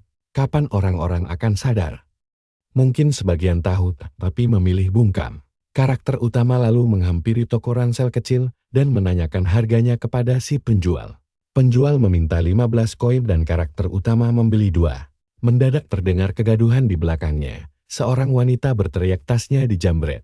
Karakter utama membatin, cuma pencopet biasa. Tidak perlu repot-repot turun tangan, pasti ada orang lain yang urus. Tapi wanita itu malah terjatuh konyol, sementara para ksatria cuma diam menonton tanpa membantu. Nah, kalian sadar tidak betapa tidak bergunanya ksatria di sini? Karakter utama menghela napas, membantunya berdiri, lalu berjanji merebut kembali tasnya. Penjual pedang malang jadi korban pertama, karena pedangnya langsung disambar begitu saja saat si karakter utama lewat. Dia mengejar si pencuri, tapi jalanan kota terlalu padat. Jadi dia melompati atap kedai demi menghindari kerumunan. Mengejar target secepat kilat, karena adiknya sudah menunggu di rumah. Tapi tepat saat itu, matanya menangkap sesuatu. Klaus mendadak muncul di belakang pencuri sambil menyiapkan tinju api, lalu boom. Ledakan dahsyat menghantam punggung si pencuri. Membuat Klaus bersorak, karena tembakannya tepat sasaran. Tapi ekspresi karakter utama langsung berubah saat melihat si pencuri keluar dari asap tanpa luka. Sedikit pun, dia malah mengejek kalau menarik juga ada penyihir api di sini. Klaus membalas bahwa mencuri di kota ini tidak akan lolos dari hukuman. Karakter utama pun kagum. Bagaimana bisa bocah egois itu berubah jadi pahlawan penolong begini? Mungkin 3 tahun memang cukup untuk merubahnya. Tapi si pencuri tiba-tiba mengeluarkan jam mirip Beyblade, menekannya kuat-kuat, lalu menembakkan bola api raksasa ke arah Klaus. Klaus berhasil menghindar, tapi tembakan itu malah mengarah ke anak kecil yang hampir celaka. Beruntung, karakter utama sempat bergerak cepat menyelamatkannya. Kupikir dia bakal memasang pelindung sihir. Dia menyerahkan bocah itu ke ibunya agar diamankan. Si pencuri ternyata penyihir. Tapi sepertinya pipi yang cuma mengandalkan alat pusaka. Klaus berteriak kesal melihat si penjahat memakai sihir untuk merampok. Sungguh memalukan, dan ya, isi cerita ini memang cuma bola api saja. Klaus melempar satu lagi serangan tingkat menengah, membuat karakter utama penasaran bagaimana si pencuri akan menghindar.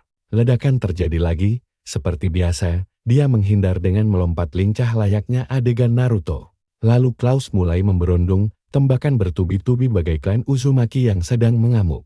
Karakter utama terpukau dan menebak kali ini Klaus pasti menang. Klaus mengumpulkan bola energi raksasa mirip bom semangat, membuat musuh gemetar karena serangan ini bisa menghancurkan separuh wilayah kota. Klaus berteriak, sudah terlambat untuk ketakutan sekarang.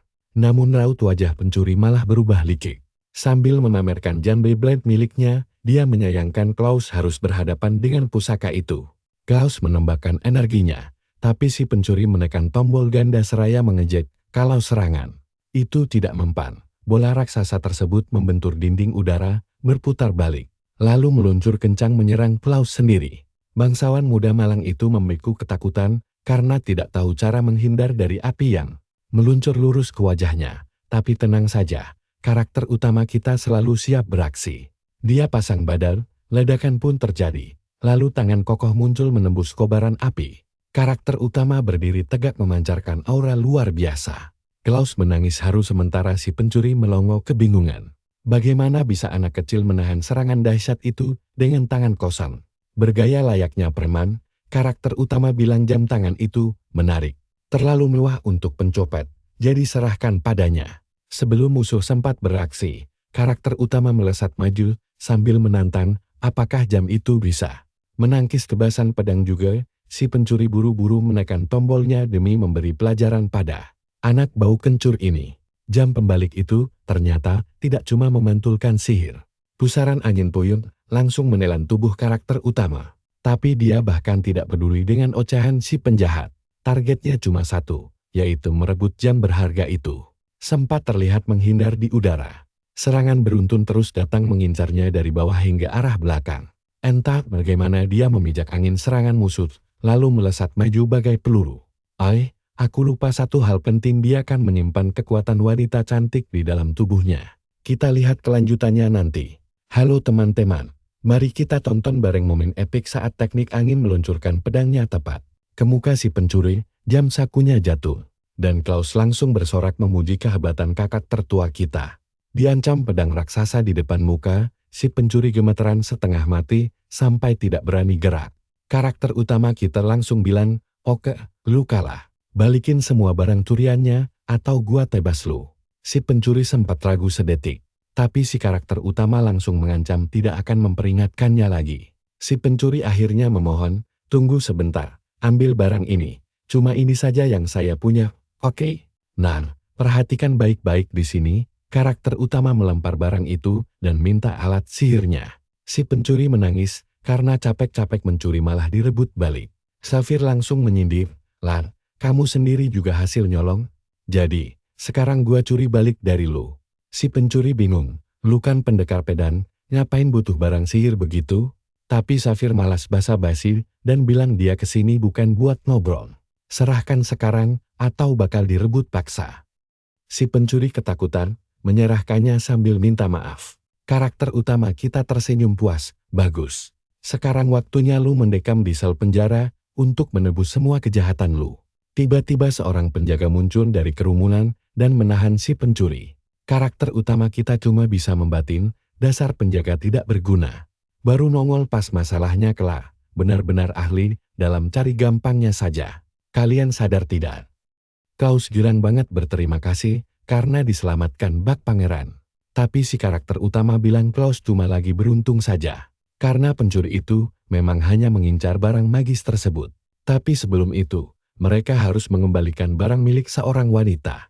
Padahal kukira tas ranselnya yang hilang, ternyata si pencuri malah mengambil kalungnya. Wanita itu cerita, kalau kalung itu buatan tangan suaminya.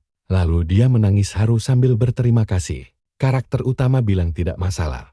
Tapi lain kali harus lebih waspada biar tidak kecurian lagi. Klaus terus menatap dengan mata berbinar-binar penuh kekaguman. Anak ini tampaknya benar-benar terobsesi, kira-kira apa yang bakal terjadi padanya nanti. Bisa saja dia terbunuh, dan kematiannya bakal memicu amarah besar karakter utama kita. Jujur saja, alur begitu bakal jauh lebih keren menurutku. Karakter utama lalu pamit, mau membelikan sesuatu untuk adiknya, dan menyuruh Klaus pulang. Tapi dasar bocah keras kepala, dia malah mau ikut terus. Tentu saja sambil pamer mata berbinar-binar andalannya. Saat mereka berjalan, Ada bisikan dari orang sekitar yang heran melihat anak dari pria terhormat itu sekarang malah menjadi seorang penumpas kejahatan. Dan siapa anak di sebelahnya? Nah, apakah kalian